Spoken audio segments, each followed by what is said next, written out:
आज हम बनाएंगे देगी स्टाइल में बीफ यखनी पुलाव, जो ना कि बनाना आसान है बल्कि खाने में इतना टेस्टी लाजवाब बन के तैयार होने वाला है। आप अपने मेहमानों के लिए इस रेसिपी को बनाएंगे ना तो गाइस आपके मेहमान आपकी तारीफ़ें कर कर के थक जाएंगे। यकीन जाने इतना कुछ टेस्टी बनता है बिना कुछ इतने ख़ास मेहनत किए। तो मैं हूँ ऐना और वेलकम करती हूँ आपको ऐना फूड स्टोरी में। अस्सलाम वालेकुम। तो यहाँ पे मैंने ले लिया है बोनलेस बीफ का गोश्त 1 kg। आप चाहें तो बोन्स के साथ भी ले सकते हो, मेरे पास यही अवेलेबल था घर पर तो मैंने बोनलेस ही ले लिया है। इससे भी बड़ा अच्छा सा टेस्ट आता है। बहुत ही फ्रेश गोश्त था। कुछ यहाँ पे मैंने इसमें ऐड किया है धनिया पाउडर 2 टेबलस्पून, 1 टेबलस्पून सौंफ डाले है और लहसुन का पूरा एक वो होता है जवा सा, वो मैंने डाल दिया है। और कुछ गरम मसाले ऐड किए हैं और साथ में शाज़ीरा मैंने इसके अंदर ऐड कर दिया है थोड़ा सा। और साथ में इसमें 1 टेबलस्पून नमक ऐड कर दूंगी। गरम मसाले आपने नोट डाउन कर लिए होंगे।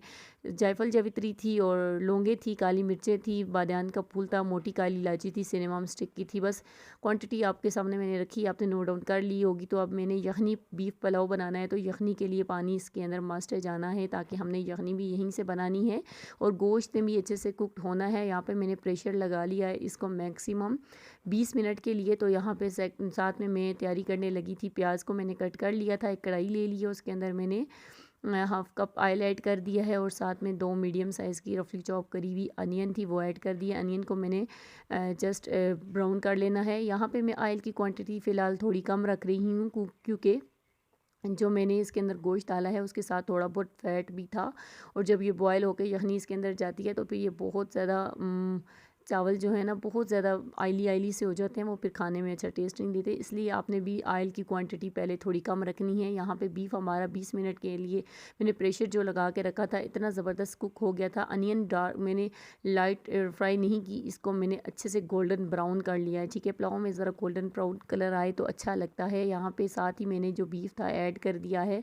अच्छे से फ्राई कर लूँगी बीफ को अनियन के साथ, ताकि ये अच्छे से फ्राई हो जाए। फ्राई की हुई एक तो बोटियाँ टूटती नहीं है, थोड़ा बहुत ही खाने में अच्छा टेस्ट आता है। अच्छे से इसको आपने फ्राई कर लेना है मीडियम टू लो फ्लेम पर। अच्छा, यहाँ पे लहसुन का मैं यहाँ पे यूज़ नहीं करने वाली है क्योंकि मैंने इसकी यखनी में पूरी एक वो लहसुन डाल दिया था। तो अब वही लहसुन जो है ना उसका अरक वगैरह तो यखनी में आ गया। यखनी हमने चावलों में ही डालनी है तो वो जो उसका बच गया था गूदा वो भी मैं इसके अंदर ऐड कर दूँगी आगे जाके। तो यहाँ पर मैंने 3 टेबलस्पून इसके अंदर दही ऐड कर दिया है। अच्छे से मिक्स कर लूँगी, दही के साथ भी अच्छे से इस गोश्त की बुनाई कर लूँगी और अच्छे से चम्मच को चलाना है ताकि ये इसके दाने से ना बने। और मीडियम फ्लेम रखनी है ताकि दही अच्छे से मिक्सअप हो जाए गोश्त के साथ, अनियन के साथ। यहाँ पे आप देख सकते हो जो लहसुन मैंने यखनी के अंदर डाला था वो मैंने निकाल लिया है। बाकी यखनी को मैं स्ट्रेन करके डालूंगी और मसाला कोई नहीं डालती, लेकिन जो लहसुन है वो मैंने इसके अंदर ऐड कर दिया है। तो यहाँ पे 3 अदद मैंने इसके अंदर टमाटर रफली चॉप किए हुए ऐड कर दिए हैं और अच्छे से मिक्स कर लूँगी, बुनाई कर लूँगी। इतने ज़्यादा टमाटरों को हमने कुकड नहीं करना क्योंकि ये पुलाव में थोड़ा टमाटर अगर नज़र आता है ना गाइस तो बहुत ही अच्छा लुक देता है चावलों में बिल्कुल एकदम सालन की तरह आपने टमाटर को नहीं गलाना। तो क्योंकि हमने नज़र आए जब पुलाव में तो टमाटर का जो लुक है वो चावलों में अच्छा लगता है। तो है यहाँ पे मैंने मोटी कुटी हुई 1 टीस्पून लाल मिर्ची ऐड कर दिया और साथ में मैंने हाफ़ टी स्पून हल्दी पाउडर ऐड किया है। 1 टेबलस्पून नमक ऐड करना है। नमक हमने यखनी में भी डाला है तो अभी आप अपने हिसाब से कम ज़्यादा कर सकते हो, अपनी जितना आप खाते हो अपनी मर्ज़ी के मुताबिक। और स्पाइसेस भी आप अपनी मर्ज़ी के मुताबिक ज़्यादा कर सकते हो। खैर यहाँ पे मैंने अब पुलाव का जो मसाला होता है वो मैंने रेडीमेड बाज़ार का जो होता है वो मैंने डाला है इसके अंदर।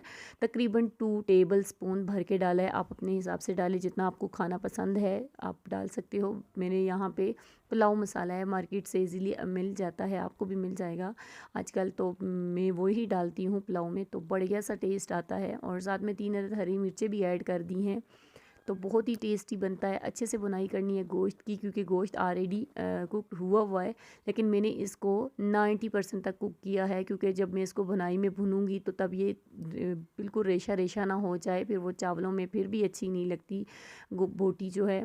अच्छे से यहाँ पे मैंने जो यखनी थी वो ऐड कर देनी है। जब आपका गोश्त अच्छे से भुन जाए तो उस पॉइंट पे आपने यखनी को अच्छे से स्ट्रेन करके इसके अंदर ऐड कर देना है।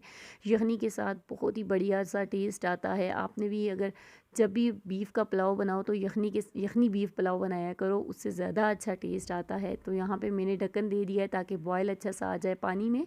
और यहाँ पे मैंने 1 kg ही राइस लिए थे, जिनको मैंने अच्छे से वॉश करके आधा घंटा भिगो कर रख दिया था। चाहे राइस आप सेला भी ले सकते हो, बासमती भी ले सकते हो। मैंने यहाँ पे बासमती चावल का यूज़ किया है, आप चाहे तो सेला का भी यूज़ कर सकते हो। यहाँ पे मैंने राइस ऐड कर दिया है, पानी में अच्छा सा बॉयल आ गया था। अच्छे से मिक्सअप कर लूँगी और अच्छे से मिक्सअप करती रहूँगी चम्मच को लगातार चलाते हुए। इस पॉइंट पे आप चेक कर सकते हो नमक की क्वांटिटी, आप अगर कम लगे तो इस पॉइंट पे आप ऐड कर सकते हो, क्योंकि राइस डालने के बाद थोड़ा सा नमक जो है कम लगता है। तो इस पॉइंट पे आप इसको अच्छे से चेक कर सकते हो। आप चेक कर सकते हो मैंने टमाटर को इतना ज़्यादा कुकड नहीं किया था। यहाँ पे टमाटर जो है हमारे नज़र आ रहे हैं तो बहुत ही अच्छा लग रहा था। तो खैर यहाँ पे मैंने ढक्कन दे दिए ताकि पानी की क्वांटिटी अच्छे से कम हो जाए और फिर मैं इसको दम पे रखूँगी। यहाँ पे आप चेक कर सकते हो पानी काफ़ी हद तक ड्राई हो गया है और राइस हमारे 80% तक कुक हो गए हैं यहाँ पर। और अच्छे से मैंने मिक्सअप कर लिया। अब इस पॉइंट पे मैं इसके ऊपर थोड़ा सा फूड कलर ऐड करने लगी हूँ। टोटल ऑप्शनल है तो डाल दे, अदरवाइज़ आप इसको स्किप कर सकते हो। तो खैर अब यहाँ पर इसको मैं दम पे रखने लगी हूँ। अगर आपका पतीला पतला है नीचे तवा ज़रूर रखिएगा, वरना चावल आधे से ज़्यादा जल जाते हैं। तो खैर मैंने पतीला मोटा था, मैंने यहाँ पर कुछ नहीं रखा, तो इसको मैंने 20 मिनट के लिए दम दे दिया था। तो हमारे राइस बन के रेडी है। हमारा बीफ यखनी पुलाव बन के तैयार है, जो कि खाने में बहुत ही टेस्टी था। इतनी खुशबूदार हमारा ये पुलाव बना था गाइस, यकीन जाने मैं इसकी जितनी तारीफ़ें कम करूँ तो कम पड़ जाएंगी। खैर यहाँ पे आप भी जल्दी से जाओ अपने किचन में, जल्दी से बीफ यखनी पुलाव बनाओ, अपने मेहमानों, घर वालों, बच्चों सबको खिलाओ। बहुत ही टेस्टी बनता है और गोश्त भी एकदम आप देख सकते हो इतना ज़बरदस्त गल चुका था, जो कि खाने में भी बड़ा टेस्टी लग रहा था। इसी के साथ मुझे दीजिएगा इजाज़त। अगर आप मेरी फैमिली का हिस्सा बनना चाहते हो तो जल्दी से एना फूड स्टोरी को सब्सक्राइब करके साथ ही लगे बेल आइकन को ऑल पर क्लिक करना। मैं मिलती हूँ आपको नेक्स्ट वीडियो तक। अल्लाह हाफिज़।